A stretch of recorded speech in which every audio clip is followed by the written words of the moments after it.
Welcome gamers to RuneQuest WARLORDS. My name is Daz Tactic. Welcome to the channel. Welcome to this sort of one-off video actually. I don't know how long this will be. I'm going to be exploring the Chaos Realm inside RuneQuest WARLORDS. I'll go through after we've played a little bit about what RuneQuest is, where it comes from, what it all does, and also explain that Warlords is not the rebuild of the old Warlords game, because I always get asked that question if I do sort of play this game, and it's not. So just so get that out of the way.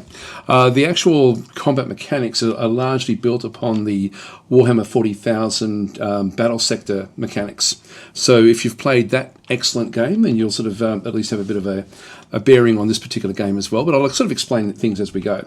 I'm going to get into the game fairly fast, faster than my normal sort of approach. Also, before I do get started, I do want to thank Slytherin for sponsoring this particular video, where we are, as I said before, going to be having at the Chaos Realms. Now, we can't play a campaign as Chaos. Chaos are essentially the main enemy in the game for what we actually have. As I said, after we've actually played a game, I will actually then go back through and explain what the rest of the game has got, including the campaign.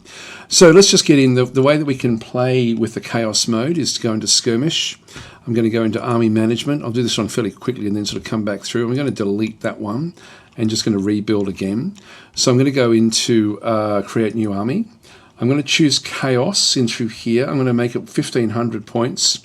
I'm going to start with an empty Chaos realm. If I've got other ones that I've built, I can then make use of it. The game also does come through with some default Chaos at different sorts of point levels. You can even sort of start there and then trim them back if you're wanting to, or add to them. So there's different ways of sort of building these armies. I'm going to build this one fairly quick. So we go in. These are the actual forces we have available to us. The first line through here, the first three, are the Warlords that we actually have, hence the name of the game. We have a Scorpion Queen, a Brew Champion, and a Howler. I'm going to go and add in a Scorpion Queen. I'm going to add in the Howler, who is probably the strongest of the actual commander type units in the actual for the brew. I can put in multiple of the same one if I'm wanting to as well, so just be aware of that. I don't have to do it that way, but we're already spent a third of our points. I'll just turn them off. I am going to specialize in, I'm going to put in one Shaman. I'll come back and explain what all these things are. I'm going to throw out a heap of these Scorpionmen warriors in. 1, 2, 3, 4, up to 1,220 points. I'm then going to just put in one group of Stag Riders in through there, and I'm then going to, which leaves me with 160 points. And so if I go back into my Brew Marauders, then I can actually go down to one where we get rid of the throwing axe and just have a shield for 80 points each, and bang, and we're up to 1,500 points. There we go. So that'll do us for starters, and we'll just call this one Daz Chaos. So there we go. So we've got a bit of a collection now. This particular run is specializing in Scorpionmen, so just so that you're aware of what we have. I'll come back and explain what all these things are afterwards. I just wanted to get into some action fairly quickly. We're only 3.5 minutes in, and looks like we're going to be sort of into it pretty much where we are. So just go back. There's Daz Chaos in through there. Just going to go back again. We're now going to go into begin a skirmish. I can replay campaign missions if I've been playing the game, but we're going to begin a skirmish. Map selection. There's not that many, and there's none of them are random. But I'll probably just randomize that, I think. I do want to play, I think, with control. There's capture points, but there's also control an area. This leads to the most brutal of the attacks because everyone has to rush the center. So I'm going to lock that one in once I've sort of got it there for control area. Oops, hang on. Leave that one there and bring it back to control area. If I lock that in, it just means it won't be randomized. Target points, I'll leave that one on random as well. And turn limit, I will lock that in at an infinite number. Requires cohesive, I'll leave that one through there as well. Our faction is going to be Chaos, and we're going to be using the Daz Chaos run in through there. Army cap size 1500, and we'll play against Talistar, which is sort of like the main playable faction in the game. But if you're playing multiplayer or skirmish, you can play with any. I'll keep them on auto generate and 1500. So there's really only a few things here that are going to be randomized. So when I go and click on the match data, I can go surprise me, but I'm only going to be surprised with two things. So we've got the so if I go and click on that one, it's keeping Demon Plateau. It's not doing much here at all, actually. So what I'll do is I will actually just go and pick something else out. We've got Dorastar Ruins. This looks very structured, doesn't it? Ghost Dirt Plain. That'll do. Let's go and play that one. So we'll go and play this one in through here. Proceed. In we go. Now we're going to have to rush the centre. Basically, this particular way of playing is pretty cool, actually, because we have to get as many people into the middle as we can.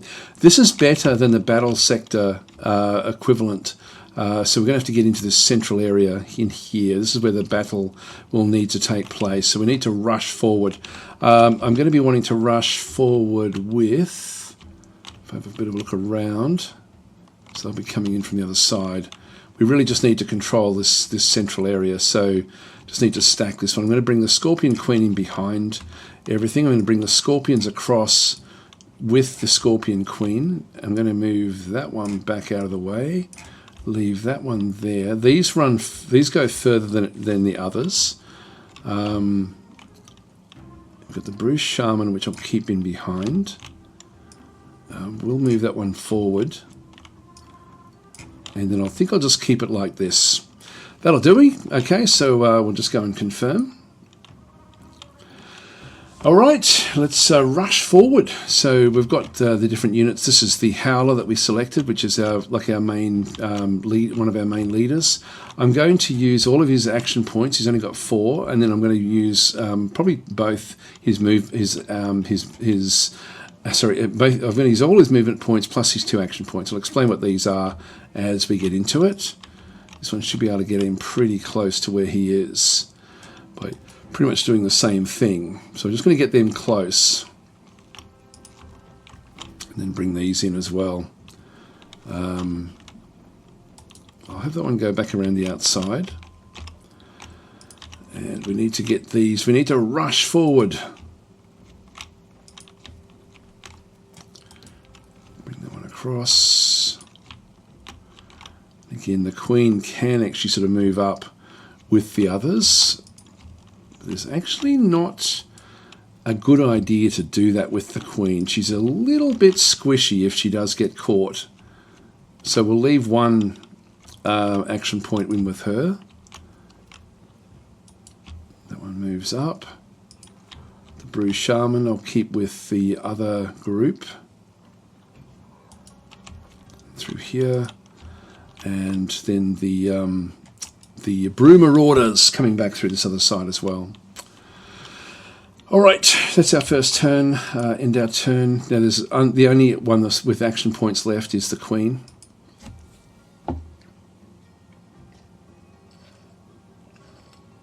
This is much less to do with ranged. Like if we played Battle Sector, you've got sort of like Overwatch, which is very, very strong in that game.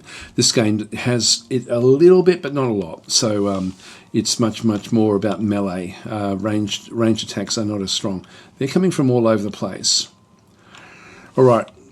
Now, even though the idea here is to control the center, the thing we're going to have to deal with is we need to protect what we have.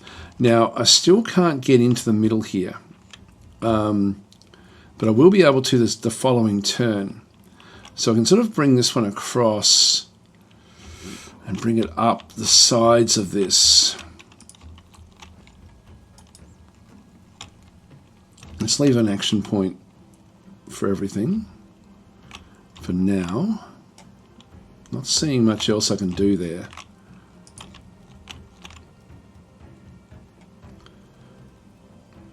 I'll have to move up, I think. I'll use the action points here.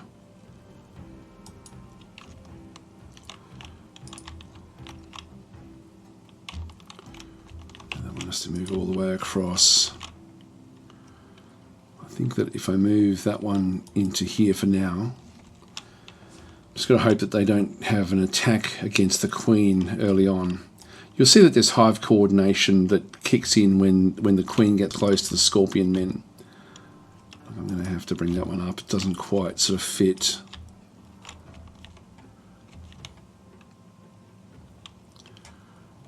Yeah, I'll come this side. This is interesting, actually. We've got areas where it's sort of going to be a bit of a choke point as we sort of move on up. I don't want them to be able to surround units too easily.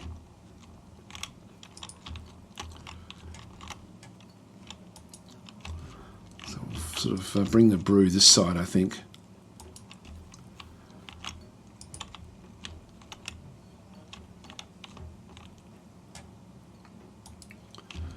Bring them in.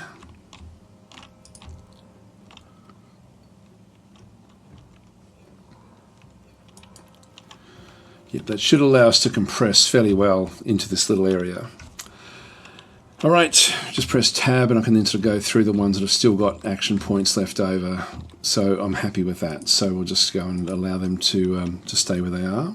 We should start to see some now, I think. Maybe not. Yep, here they come. A couple of heroes. Then we'll talk about how to actually play the game. Here they all come. A lot of flying units.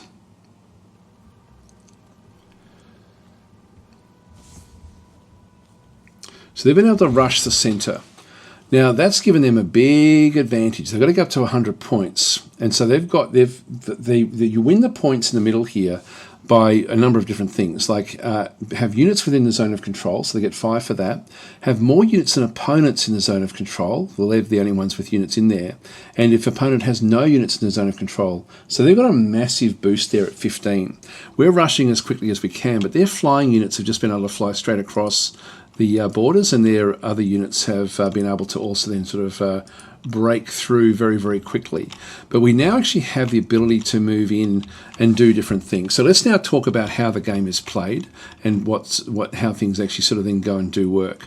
As I hover over different units, you'll sort of see that there's different sorts of protection you can sort of see around these different units with what they actually have. So these are all got a little bit of extra protection on them at this point in time. As I click on each unit, I can then sort of see exactly what they can do. What can I do with this guy? I can actually move that one all the way up to here. And there's no problem with doing that.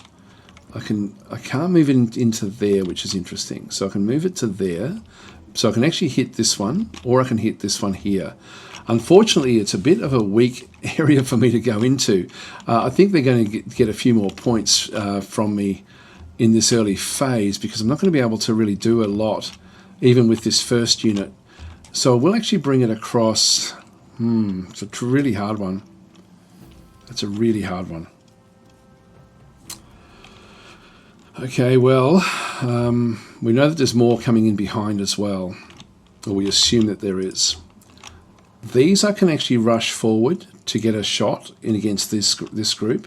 I might just sort of talk a little bit about this particular group. So this here is a group of stag riders. So I do actually have access to get inside the area and to attack these wind children. The wind children are flying units. You can see down through there as I have a look across just to the right of that Kopek. I think that's what that actually is that he's got. Heavy Kopesh. The Kopesh symbol on this where there with the attack will then give me information about the potential attack that I've then got. And so with the wind children, they've got 60 hit points for each of the five units that are actually in there. So 300 hit points in total. I've got 3 units in mind, so all 3 will then do some damage. And so they're going to do between 48 and 65 physical damage times 3. So there's a chance we can kill up to 3 of them, really. And to 2 hit, it's the chance of actually hitting them is 70. To overwhelm them is a 20%, which will then push them back, but they've got nowhere really to be pushed back into. So I don't think that's going to be able to do too much. yeah, battle. It's got battle rush 8 per model killed. This is battle rush is a mechanic in the game, which I'm sort of covering up a little bit through here. This one, each unit has its own battle rush ability. When that does fill up, essentially you then get bonuses as the battle rush does sort of fill up through there. You can see there for each point of battle rush you get 0.2 critical damage and 0.2 hit point regeneration and a 20% battle rush gain on enemy kills. So in this case that's actually a reasonable attack. Let's see what this unit can then go and do. I can also bring this one in as well and get a well, I don't really want to be using the I want to be doing probably a melee attack, I would think. I can actually charge this one. You can see that symbol down through there. It actually changes into like a charge attack where I can come straight through and actually smash this one. It's a cursed sword is what I'm actually using through here. And again, I've got a 2 hit for physical damage there of 70 to hit. I've got it does 2 hits per swipe with what we actually end up having, and so I've got it's going to be ×2, but I also then have a magical attack as well. So 16 to 22. This is the curse of the actual of the sword, and so it does a little bit of extra damage that way. We're not going to be able to get an overwhelm with that particular attack, but it'll leave us there. So that actually works in fairly well with what we had in mind. I can't bring this forward past my other unit, so I can't move these up, the Marauders.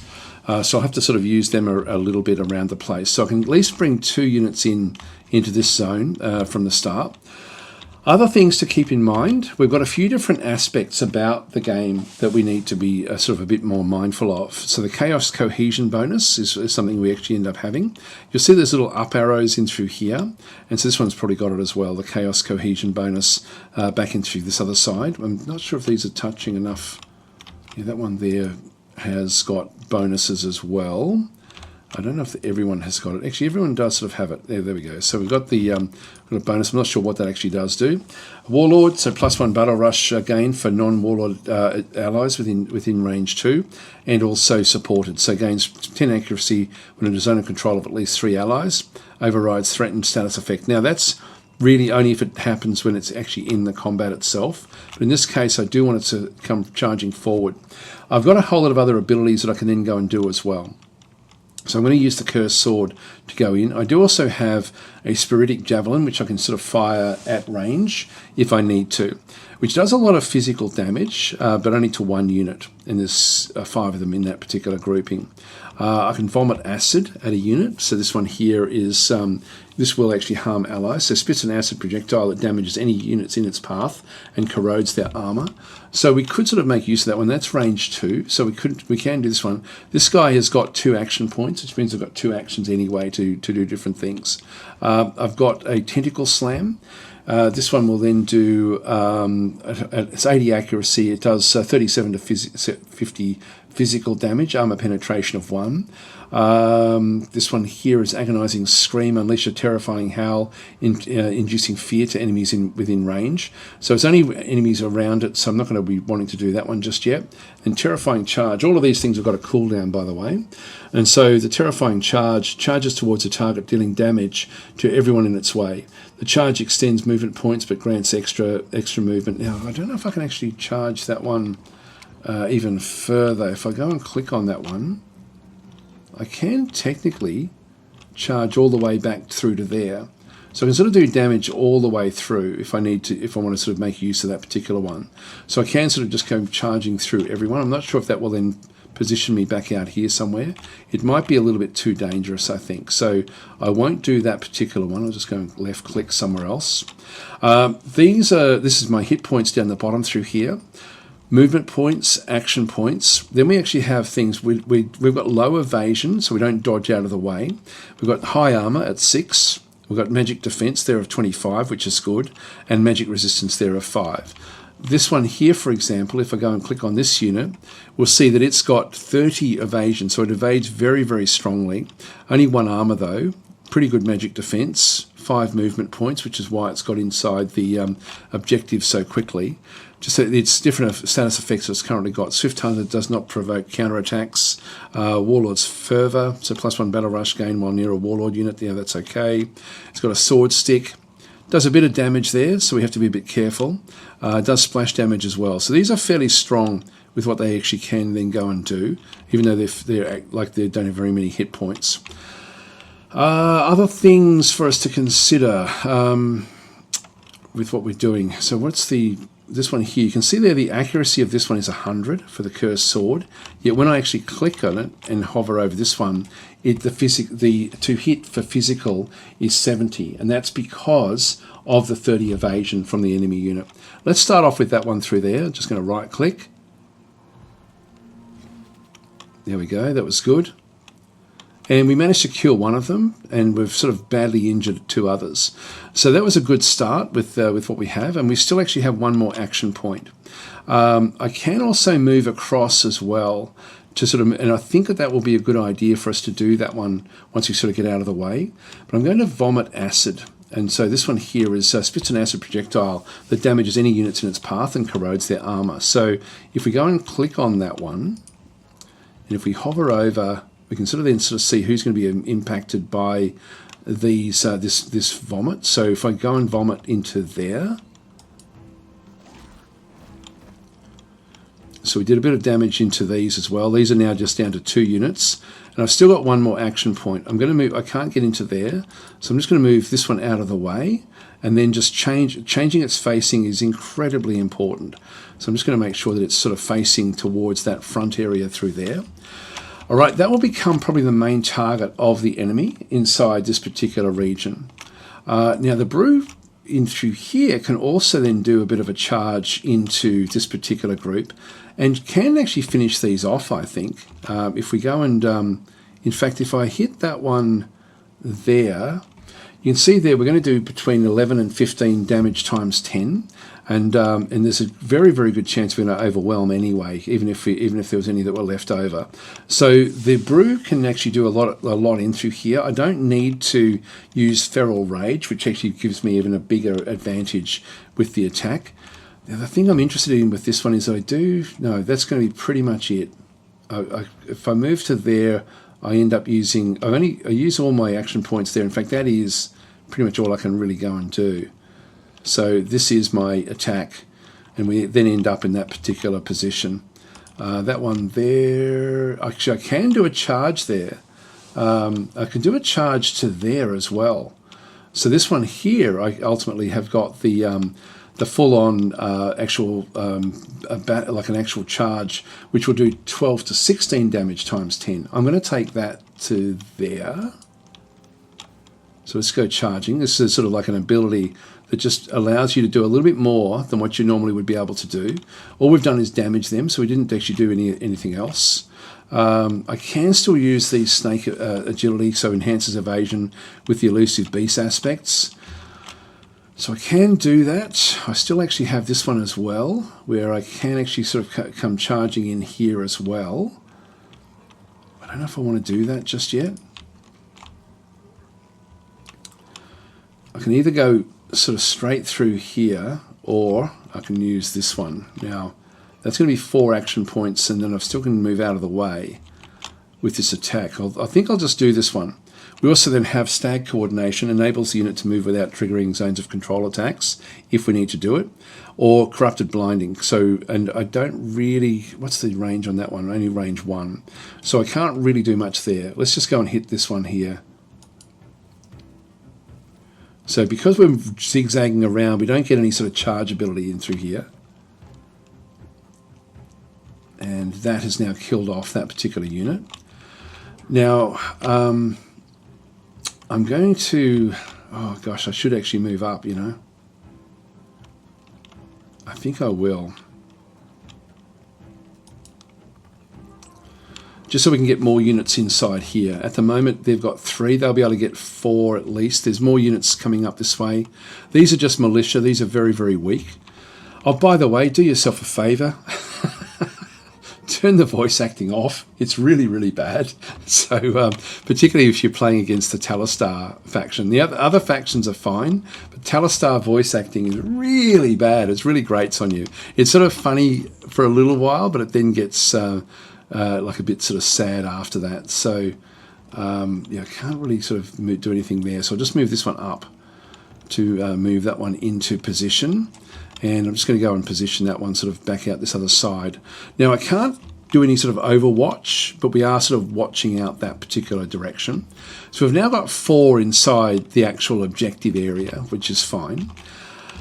That still leaves all of my scorpions, so we will actually start to make use of these. This is now a whole other little thing. These are fairly simple to make use of. This is sort of like brute force attacks, and you can actually just build an army purely out of just brew forces, which is very, very strong. Like, it's actually quite a strong way to play the game.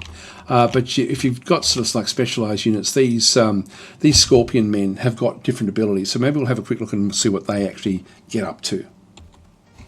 So we've got 180 hit points per warrior, moving at 4, 1 action point, 5 evasion, so a little bit of evasion, 3 armor is sort of average, so that's actually not too bad. No real magic defense or resistance. So, but what they do end up having, they've got a few different things in through this other side. They're heavy, so there's a plus 30% chance to overwhelm enemy units, and they are overwhelming to sort of push them out of where they were. A venom blast on death poisons the killer, so if they do die, they can poison the killers. Hive coordination. This hive coordination comes from the queen. If they're within 2, you'll see in through here that we have, where is it? Is it one of these? No, it must be, yeah, that's, anyway, yeah, here we go. Coordinates all Scorpionmen warriors in 2 tile range. So all of these have got this special ability of just getting plus 10 accuracy, plus 10 evasion, and plus 3 battle rush gain. Now, if they move out of the 2 tile radius, they lose that ability. So if we have a look and see, actually, where can that one get to? And that one can actually get all the way up to there with 4 movement points and sort of then be ready to act. There's still more units coming in through here as well. Some fairly heavy hitters coming on up through the ranks there. So I can move that one up to there. This one I can move up to there for 4. So I might as well do that now. But if I move that one up and get that one ready to act, and if we have a look, it's now gone because we're now outside of that particular range. They also have a shield, so from the zone of control sides is getting plus 1 armor, and Warlord's Fervor, so plus 1 battle rush gain while near a Warlord unit. They're now near this unit here, so they do actually have a little bit in through that other side. The other things they have is they've got the Pincer Claw, which is their main attack. They've got a Begog's Carapace, which invokes magic to harden natural armor of the exoskeleton. This one gives them another plus 5 armor, which makes them very, very strong armor-wise. Goes from 3 to 8. It stays there for 2 turns, which I think is now is the right time to do it. There's no action point cost to invoke this, and then there's a 3-turn cooldown for that. So I think I'll actually invoke that now, just so we've actually got it. So they'll then put the armor up. They also have a venomous sting, so strikes an enemy unit with the stinger, dealing damage and potentially poisoning them for additional damage over time. So stronger poison effects override weaker ones. And so in this case, there's a fairly high accuracy, and again, it's no action points, so let's go and do it. And I can either do this one or this one through here. Now the two hit, I'm not going to miss. You can see their physical is 115. The tribal champion's a little bit more tricky, but let's go this way here. And so it's now taken 9 points. And if I go and click on this unit, we'll start to sort of see that there will be like the poison, the venomous sting. So plus 20 damage at the end of the turn. It expires in 2 turns. So it's now threatened as well because it's now sort of surrounded. And so if I try to move away with this one, you'll see that I'm in the zone of control of these 2 units. So I'm going to, actually this one here, I'm not going to attack anything just yet. I'm going to move this one across. If we have a look at this unit in through here, this one has got corroded vomit acid, so it's got -3 armor, which does weaken this unit for only 1 more turn, really. So it'll be there for another turn. But before I attack anything, what I would really want to have is I want to have the queen in nice and close. I can't do any actions here, so I'm just going to move this one up and just have it sort of at least ready for the next turn. I'm going to turn on the armor here for this unit. And I am then going to move the queen up into this position here. 1, 2. That'll actually then give everyone that'll give them all something that they require. We do actually have an earth whoosh, which I can sort of take across here if I wanted to. Yeah, let's go that way, I think.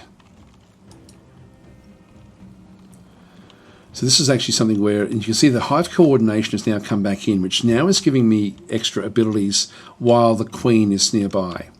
With this particular unit, I then actually have, grotesque renewal will allow me to sort of impregnate a dead body on the battlefield, and then have another of these, not warriors, but scorpion men will then spawn from that one. So I can do that one up to 3 times during the battle, which is actually fairly powerful. But I've got this earth whoosh, and so I can actually go and sort of hit different things. I need to sort of select a start and an end up to 3 away. So if I go and click those 2 there, that will sort of, so I can actually go and click there to there even. I'll go that way. So just a little bit of damage with that one through there. I've still got one more action point that I can make use of with her. I don't know what I want to do with that just yet. Again, I've sort of got this one. I can move up into this other position here, which is not going to be all that useful, because I can't really do anything with this one. Now the Bruce Shaman I can move to there, and I still don't get any other action points there either. I'll just move this one up into this position. They should be trying to stay inside this zone, I think. So I won't have to worry too much about whatever's going to be happening in through this other side. Let's just move them around to face that side. I'm just right-clicking to do that one. Now we still actually have the full action point in through here, so I can actually go and hit this one. This one will do 45 to 60. That one's got that one will definitely hit completely. I think I'll take this one because this one can charge. We took a little bit of damage back. So our third unit took a little bit of health damage, but we are sort of slowly whittling this one away. This one as well, I can actually hit any one of these.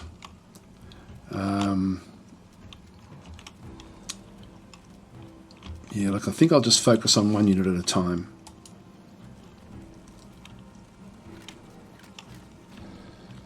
Another 103 hit points in through there. So this one's down to about 50%. I'm just going to go and have it so that my front-facing areas are now through here.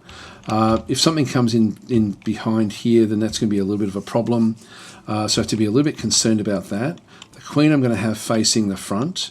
We do actually have something behind her, so they can still get to the side, but they can't really get. Oh, they can get to there. I think I'll move this guy up into this position. I don't have anything. Actually, I do have the consume, which is range 4. Okay, let's go and see if we can actually make use of this. These are Bruce Shaman. These are sort of like our most magical type range unit. Yeah, so I can actually go and do it against these as well. So if I go into consume, and I'll just give it a go. So we're going to do a little bit of extra damage in this way.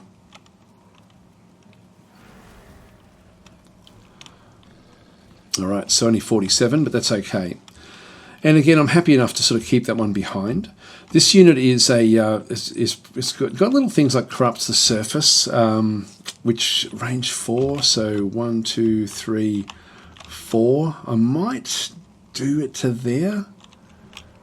I'll probably wait for the next turn actually, and then we'll do a corrupt surface. That makes the other brew. They fight better against a corrupt surface, with what they're actually doing. So we'll leave those where they are. Now the forces coming up against us. We've seen this bull has got like other abilities. What have we got?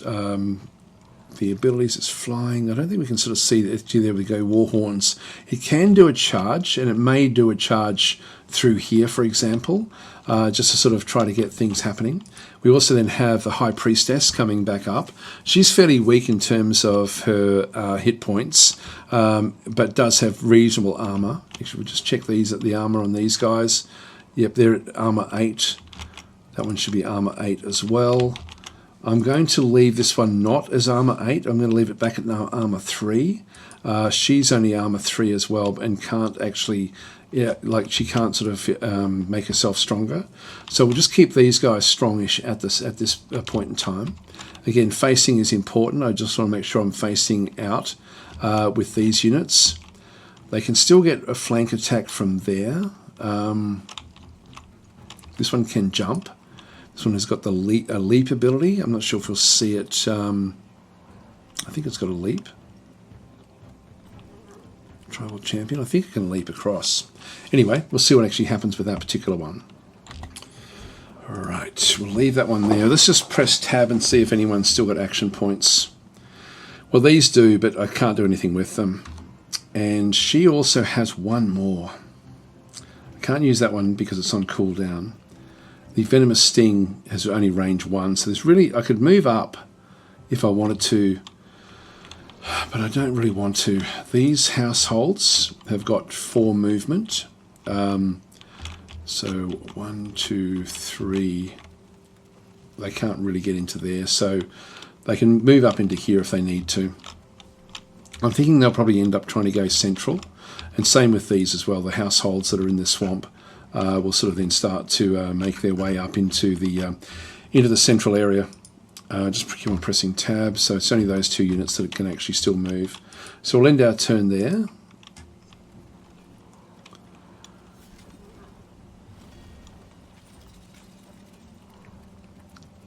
So using abilities.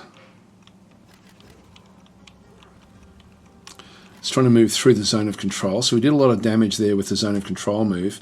That's incredibly good, actually. In fact, I think we've stopped it. And this one's down and trying to move through out of its zone of control. So we're going to get lots of free attacks. And it's trying to hit the Queen. The Queen is very powerful with the units that are around.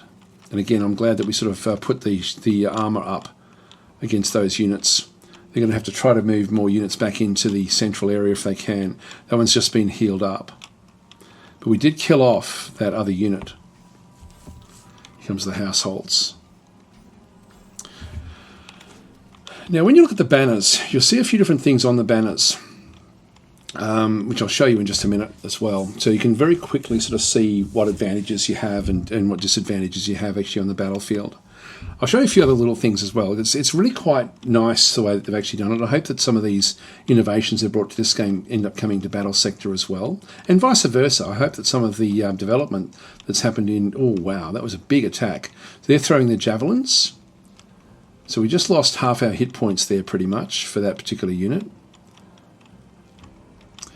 Okay, so they only got 5 points because they've got units in the zone of control, but we had more units than they did inside there, and so we have some units inside the zone of control as well. So we're now up to 10, and they're on 20. So it's still a long way to go with what's actually happening in through here. Let's just go and proceed. Now, when we actually have a look, you'll see the banners have got little symbols like an up arrow, a down arrow. In our units, we can sort of see there's an up arrow. We've got a fist, and we've got feet. What this is telling us in an instant is that this unit has got both positive and negative status effects in play at this point in time. This one has only got negative status effects. None of these will have any movement, which is what the others are. So one is the action points, and the other one is the movement that they can then go and do. So the banners tell you a little bit of a story. These guys have got positive status effects. To find out what they are, I can go and click on them and just sort of have a look to see what they've actually got. So weapon trance, they've got plus 30 accuracy, expires in 1 turn. So that's actually one of the abilities that they actually kicked in for themselves. These are fairly weak, but they did a fair bit of damage to our guy over through here. So the Howler is down to 427. So it wasn't half, but it was up there a little bit. Now we've still got these wind children. We're going to be able to smash them fairly readily. This commander did actually take a lot of damage. He got stuck there because of all the different units that were actually... He tried to break through the zone of control and couldn't do it. So all of the units we actually had in here ended up being very, very strong.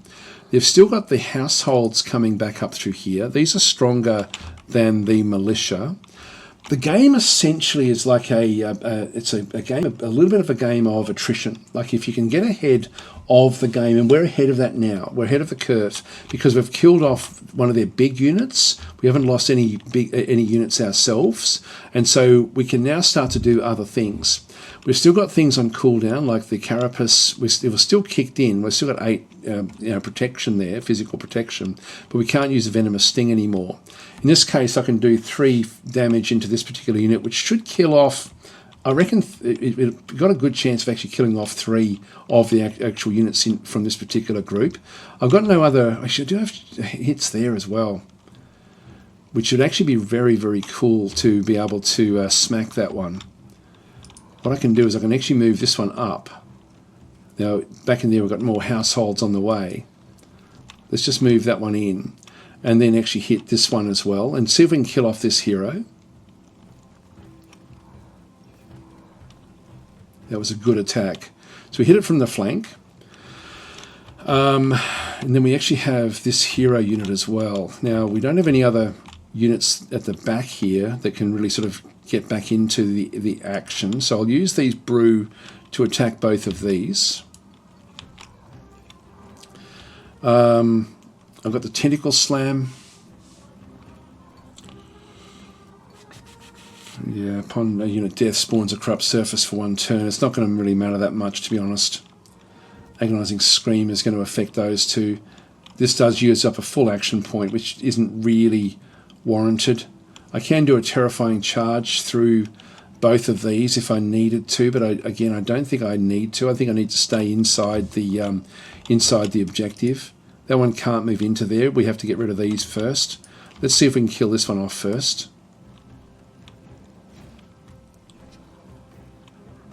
So we did 2 hits there. It's down to 118.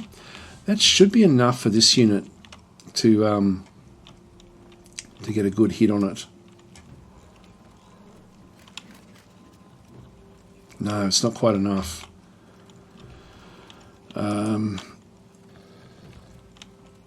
We think that we can kill off a few of those. I'm then going to have to move out of the way. Unfortunately, if I can move out of the way. Can I move out of the way? No, I can't move out of the way there easily. They will get a lot of shots at me, and I don't want to have that happen. These can still move wherever I want them to go.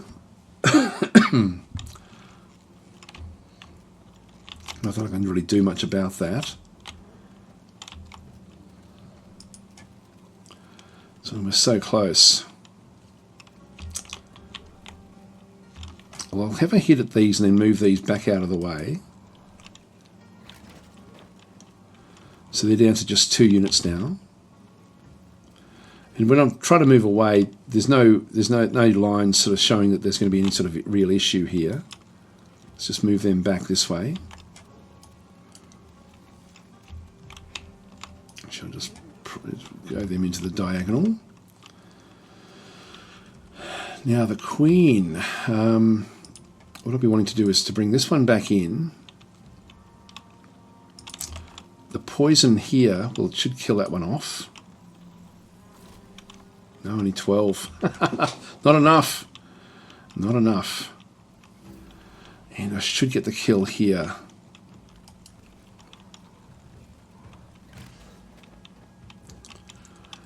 Alright, now I need to move this one out of the way as well. So I'll move that one across into there.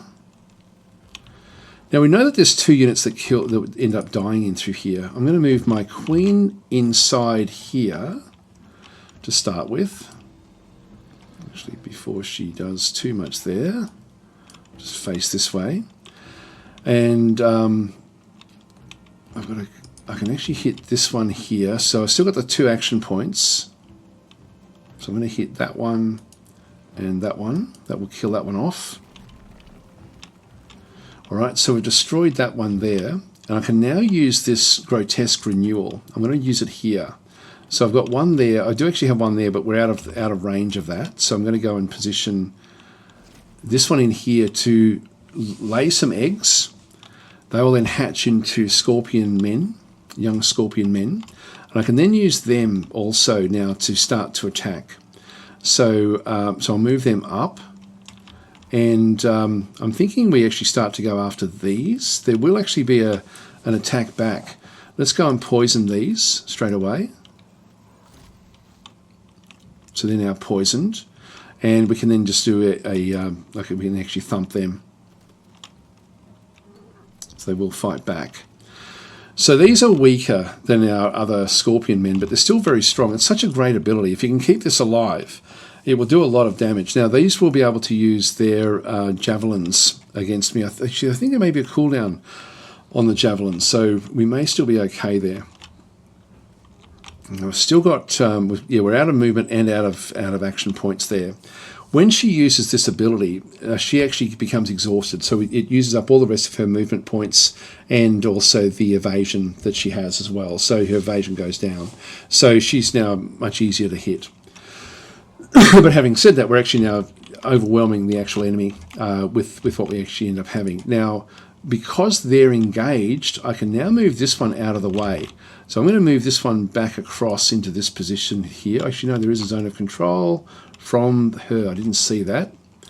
But so there was a zone of control there. And we still have this unit here, which can move back in and move into that position. We still have I'll put the carapace up. We're going to use the venomous sting back in through here. So she's now poisoned as well. And then we do have an actual attack. I think I'll take them against this households, which are fairly strong, but we'll just sort of start to get get everything sort of thumping along from that position. You can see they're facing sort of is now directed this way, so that's sort of where that's why they didn't react when the others moved away. Now the others can't do much. I can still move this one down to move it back in around the other side. I'll leave that one back where that is. And then we actually have the Bruised Shaman can come back in with their attack as well. So I'll move them up. The Bruised Shaman has got a lot of different abilities. We've got the Corrupted Surface. This is 0 action points. I think I might do that on, maybe on her. So it's going to make, ultimately, it easier for us to hit her. And then we've got Consume again as well. So I'll take it from these. These are quite good. They're a bit weak with only 70 hit points, and they've only got 2 armor, so they're a little bit squishy, but like you don't want too many of them. But they also have other abilities like to sort of Rebirth of Chaos, where if there's a dead ally, they can try to bring it back to life, things like that. So they're almost like mini necromancers, which is pretty cool.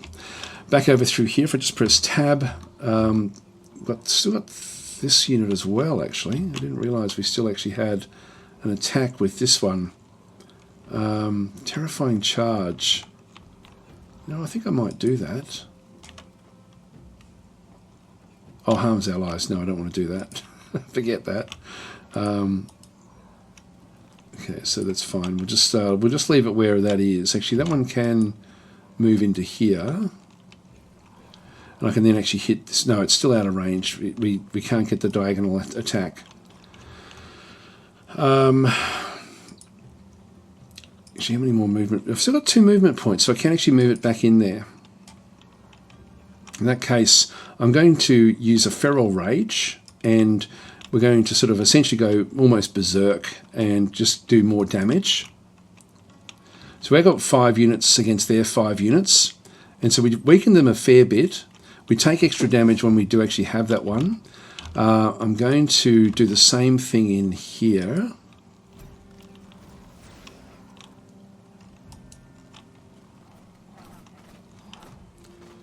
There we go. And we've actually been able to sort of move them out of the way. Now they're both going to be hitting again pretty hard. So let's just move this one back in.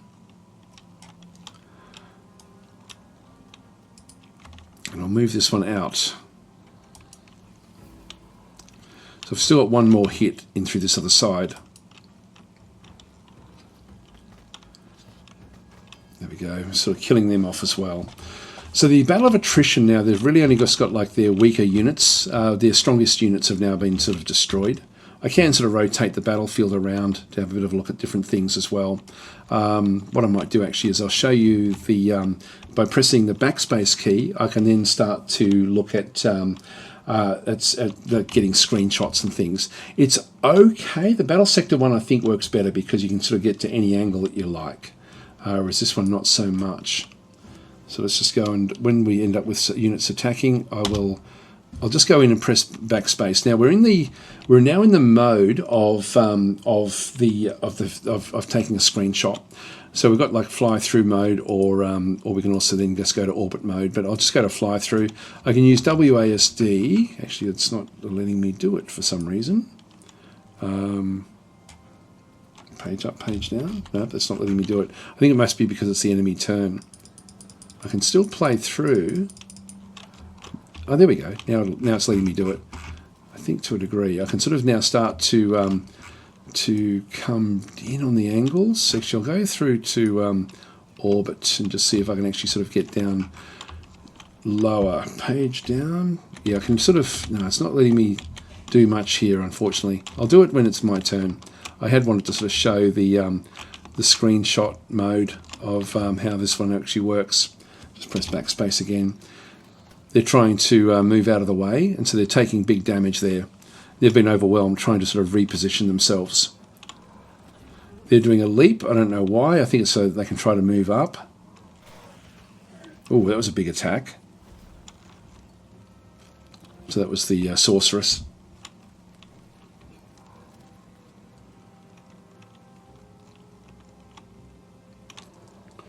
Actually, that was a massive attack.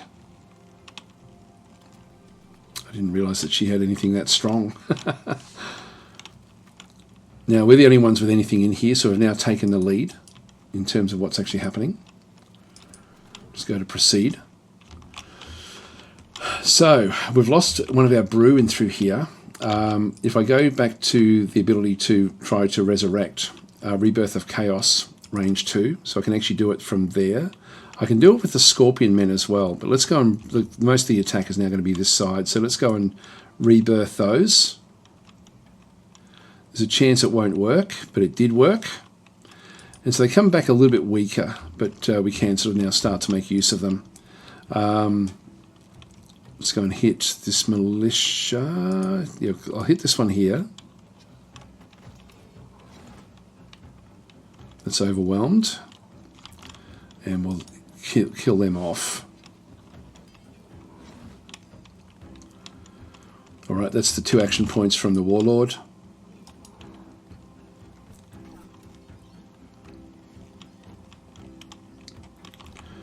And then these guys, I'll just move them forward.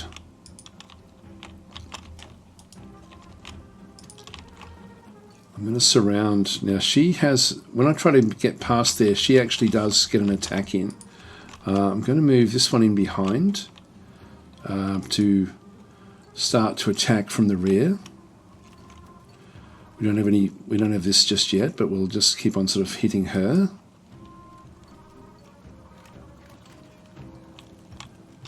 That was a good number. Now, actually, one thing I could have done was do the stag coordination to move past her anyway, but now that she's engaged that way, I can now do it this side.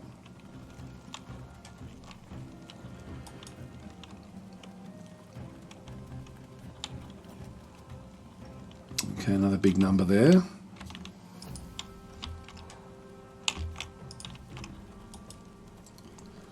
Bring these up. Back from the dead. Oh, not enough action points, so that used its action point to bring it back.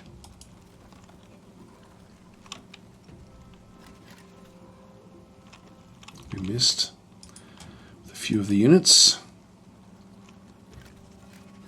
There we go. So she's down.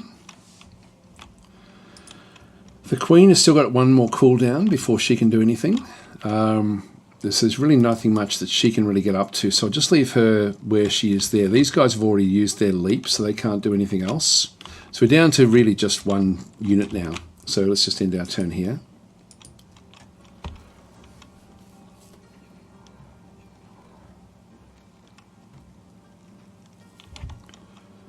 But we can't do anything really. So we're now sort of rocketing ahead with the points.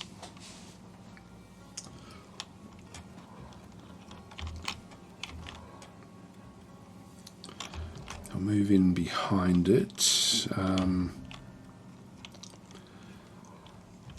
can get an attack that way.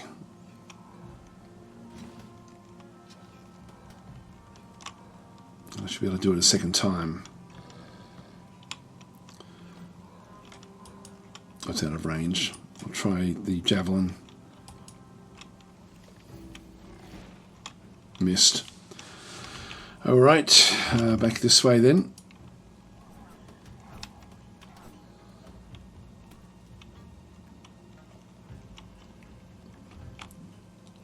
And that one will get a shot at me as I try to run. And it actually says left us back there. So I can't move anymore. So that's now all the action points that have gone from that side.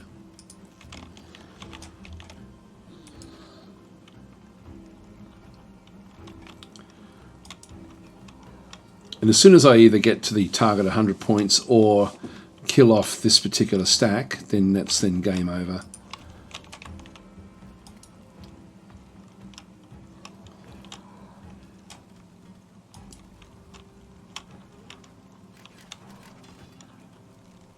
Okay, we can't do much else there. Did you do a poison? She can actually.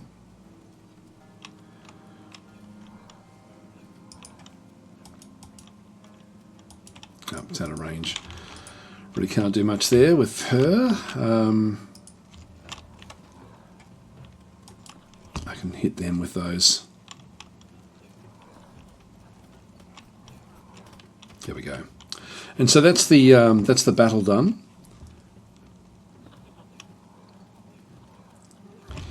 There we go. Game over. So that is a skirmish map, basically, using a range of the forces from Chaos. Now I'll go through a few of the other Chaos things that you actually have, but that's sort of like a specialized Scorpion attack. But you saw there that even just the brew forces that we brought in, which are fairly cheap and nasty, can be really quite effective as well. There's another group of them as well. If I go back into skirmish and then go back into army management and just go to create a new army and go back to chaos again, and I'll just go confirm. There's a few other forces that we actually have available. So we use the Scorpion Queen. She does give such good abilities with the Scorpionmen warriors. So they sort of work very, very well together. The brew, we didn't use a brew champion, but the brew champion is essentially like just a very, very mean sort of a melee unit. Like he actually has an iron battle axe that he can actually make into a flame blade, and so he gets to use that as well to then sort of cause a lot of damage. Has got a lot of hit points there at 550. Not quite as strong as the other guy, so I choose the other guy just because he's got more health. His abilities are a little bit sort of more eldritch, I guess, more so than being brute force, whereas this one is much more just about commanding chaos warriors back in through that other side. You'll see down through there Berserker. So this one is more about just brute strength, but this one here has got a bit more nuance about it with things like the tentacle slam, etc., etc. We saw there the brew shaman, like raising the dead, and also using it's pretty much the only real ranged unit that we end up having in through this other side with the consume ability, which is quite useful. So one or two in an army is fairly good. More than that, they become a little bit, like it becomes a little bit weak, I think, the overall armies. We had a look at there before at the Scorpionmen warriors, again with their abilities. We used up all of the different things that they actually have. And we did also then make use of the stag riders. We didn't actually get to click on the stag coordination to move through the zone of control. We could have also blinded units as well. Now, the other two units we didn't play with really. Well, we didn't play with this commander. We also had, sorry, the Brew Marauders, which they've got like different abilities in through there. The most expensive one is using the heavy Khopesh, which is the same as essentially what's being used in through here as well. So this is actually gets them up to 100 point if you're using that particular ability in through there. But they all come with their own sort of unique sort of status effects in through this other side. Other ones we didn't actually make use of was the dragon snail, which has sort of got like the head of a dragon and also like the head of a, looks like a sort of turtle, snapping turtle or something. These have got, the different heads do different sorts of damage. They don't do, like it's got 11 attacks there at 3 to 5 magical damage. So it sort of does do damage, but not a hell of a lot. So it's sort of, I didn't bother sort of bringing this one into the actual army. Got a lot of hit points and a lot of armor. So it's actually very, very good at protecting itself. And this head here does 85. It does actually. This one does a fair amount of actual damage in through there. So they're the two different heads that it actually ends up having. So we end up with essentially this one is like a two-headed snail. I know that some of the creatures are weird and wonderful in this game, but they come from the actual world of RuneCraft, which I'll talk a little bit about towards the end of this.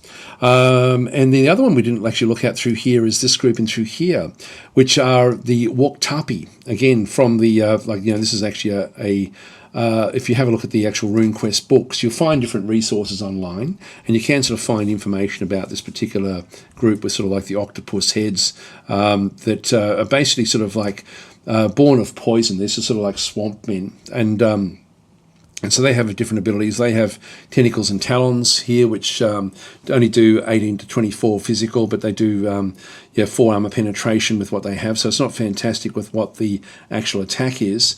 200 hit points per unit makes them fairly strong. So as a unit, they're fairly strong. But their big abilities are other abilities. So they've actually got Poisonous Mist. And so what this one does is releases a wall of poison mist up to 3 tiles long. Poisons with damage over time any units that enter or start their turn on the affected tiles. So essentially they can put up like walls of poison. But it does harm allies. It can be sort of put out at a range of 2, and so it's sort of like a magical attack. They also have Toxic Ink, which can also then be at range 3. So if it's a toxic liquid, instantly dealing damage to the target, which is a fair amount of damage, like 37 to 50 damage in through their magical damage. They have natural protection, so they actually don't take damage from poison mist. So if you're going to use these, you're probably better off using a few of them together. So if you sort of make good use of those. This is a Chaos Horror, has 3 to 7% chance of applying frightened to enemy turn for 1 turn after a successful attack. And then it's also got Regeneration, which is a passive ability. So it will actually get its hit points back.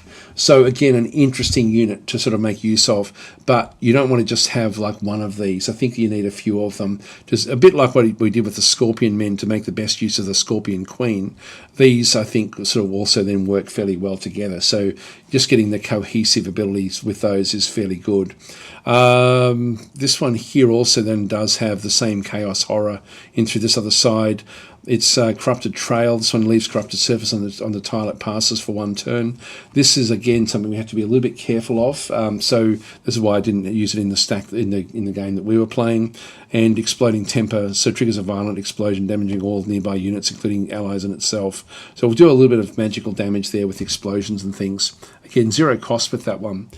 So that's essentially Chaos, and this is really what I wanted to focus on in this particular video. So at least we sort of had a bit of action at the start.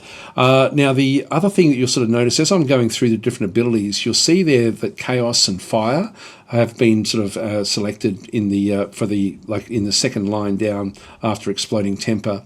These are the runes that are sort of, like RuneQuest is the name of the game. It's essentially there's a whole collection of runes that you can actually then have a look at to sort of see see how things are sort of put together in the game. It's really quite a nice system where there's probably about 20 different runes. In fact, if we go back to the main screen, there's a whole heap of them, and they all have sort of like, I guess, an ability, a feel of an ability. So to use this exploding temper, having both chaos and fire because of the explosion, and chaos because of the sort of damage that it does do. I guess in that sort of sense, like it's chaotic sort of damage. This one through here is just a passive one. This one here is passive as well. If we go back to some of the poison damage, for example, this one here is the poison mist. Is not specifically chaotic in its own sort of right, but it's a beast attack and a death attack. So that's essentially what we sort of have in there with the poison mist.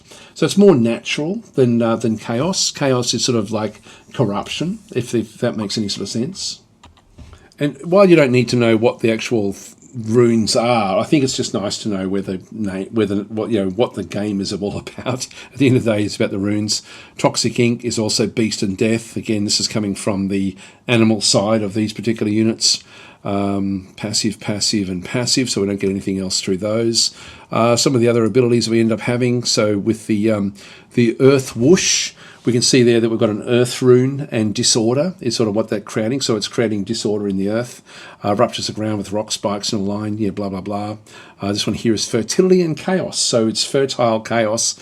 So essentially sort of bringing chaotic birth to something that's actually already dead. Beast and death in there for the venom. Venom blast is passive. That's passive as well. So some of these will end up, this is death and truth. Truth is interesting.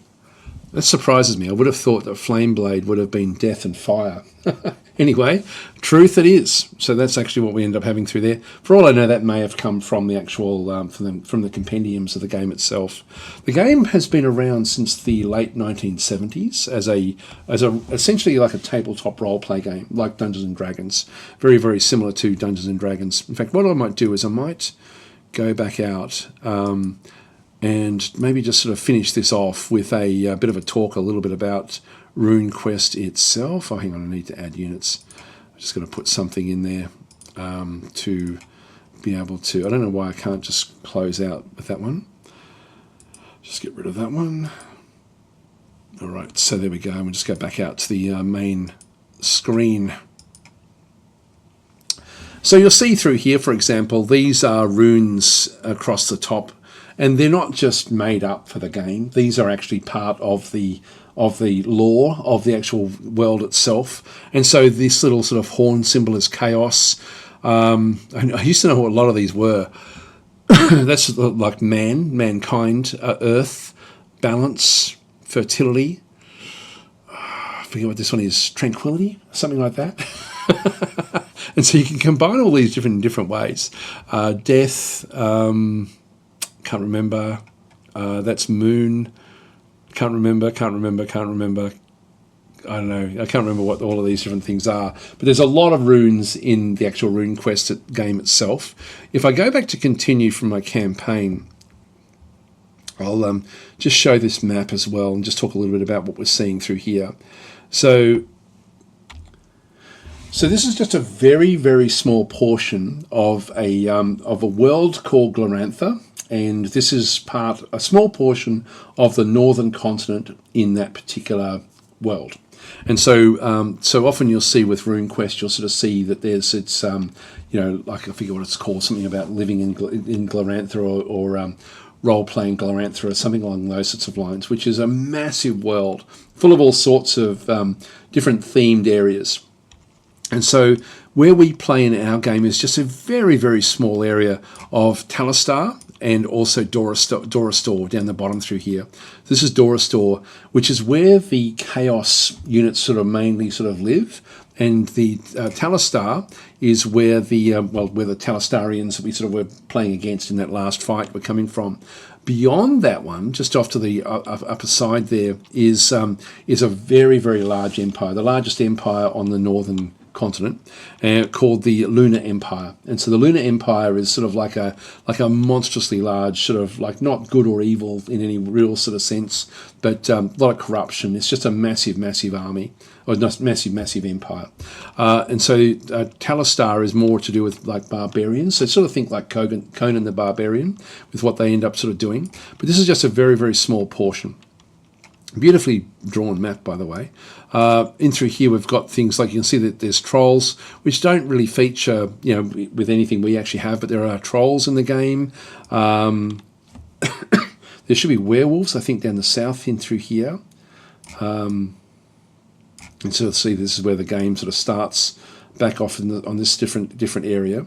We also then have like spiders in this area as well. Ash flats, which is where the Scorpionmen come from. Anyway, there's a lot of lore already been built up. Poison Thorn Woods. I'm assuming there must be some sort of swamp in around there somewhere for those Wakturi or whatever they're called. They're coming back in through that other side. Now, you also probably may have heard of different games talking about Dragon Pass. Dragon Pass is just off to the side at the bottom of the map there as well. And so this is just a very, very small area of a much, much larger world that is the world of RuneQuest. But we are just playing in a very, very small portion of it. So I'm just trying to sort of think of other things I should sort of mention just to give you a bit of scope. That's one thing as well. If you're playing, not like the skirmish games are fine. What I really hope for the game is that they bring in something like what Battle Sector has got with the campaigns, where you can actually have like a string of different campaigns to get progression. We don't have any progression in the skirmish mode at this point in time. I would love to see that in the actual game. So I'm really hopeful that actually does happen. In the campaign, you do have progression, and it works very, very well. But it's not random. It's not like the maps are always the same, etc., etc. So the replay value is limited in the campaign. But to have a dynamic campaign would be just incredible, particularly if you can sort of play as any of the factions.